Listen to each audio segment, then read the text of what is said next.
One of the greatest saints of the Catholic Church is Saint Mother Teresa of Calcutta. She was a very faithful, prayerful nun who, in her mid-30s, God called to serve and help the poorest in Calcutta, India.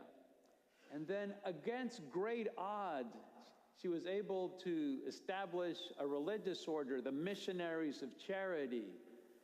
And this order then was able to do exactly that.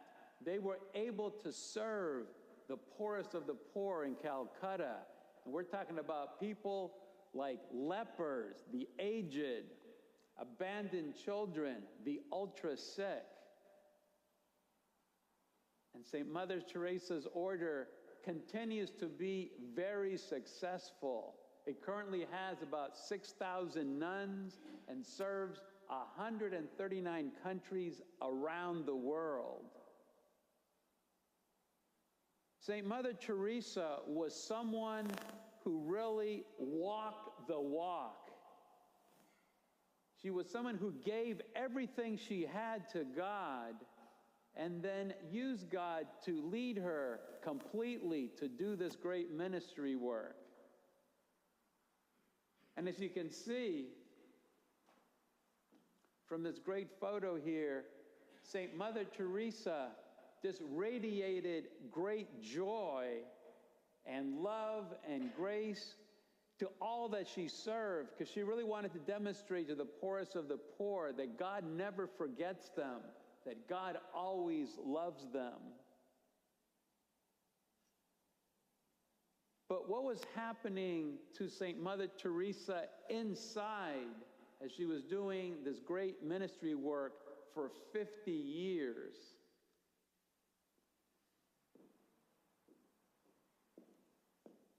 Her letters, published after her death, reveal something shocking. But during the entire 50 years of her ministry of serving the poor, St. Mother Teresa felt a great desolation inside of her, an emptiness, a profound spiritual darkness. Essentially, for those 50 years, she did not feel the presence of God. She wrote,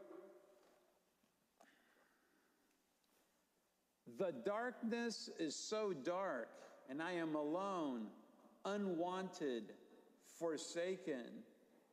Even deep down, there is nothing but emptiness and darkness. My God, how painful is this unknown pain. It pains without ceasing." How can God allow someone whom He called to do this work to suffer so much?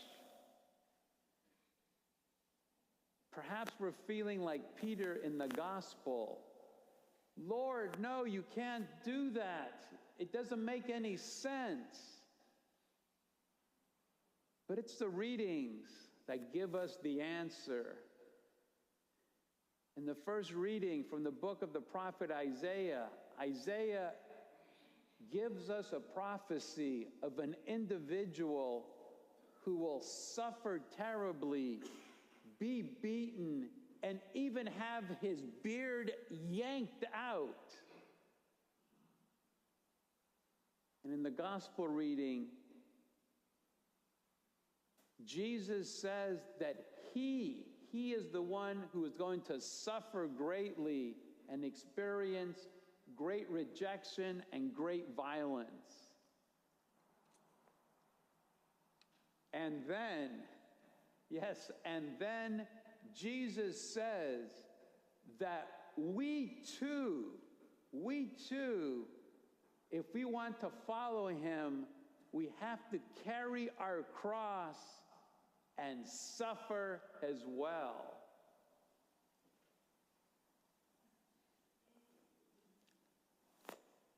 Why?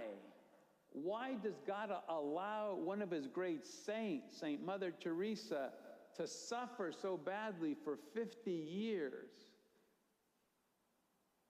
Why does God call his own son to suffer so violently? And now he is calling all of us to suffer as well.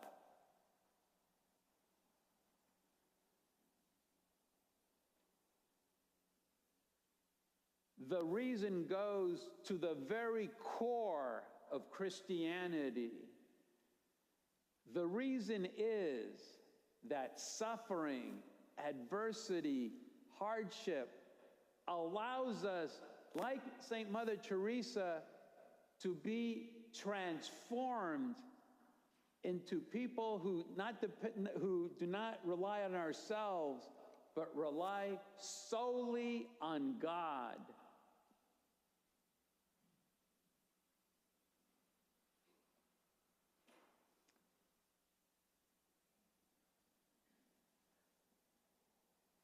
Let's face it, we all know this, but there is no escape from suffering. All of us, at one time or another, are going to suffer a lot, suffer terribly. And it will probably come in the areas of health challenges, economic challenges in our lives, and personal conflicts that involve family, friends, or coworkers. Suffering is a reality of life. We all know this. And God is saying in the readings today that we can take the reality of that suffering and use it, like St. Mother Teresa did, for transformation, that we can use this suffering as a way of drawing closer to God and having greater faith, love, trust, and hope in him. We can even use this suffering as motivation to serve others.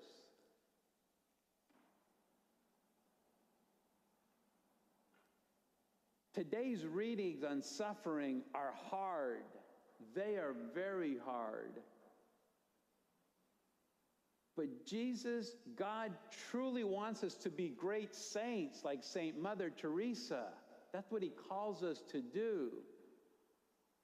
In order to do so, we must lean into the suffering of our lives and allow God to use that suffering to transform us. In the name of the Father, and of the Son, and of the Holy Spirit.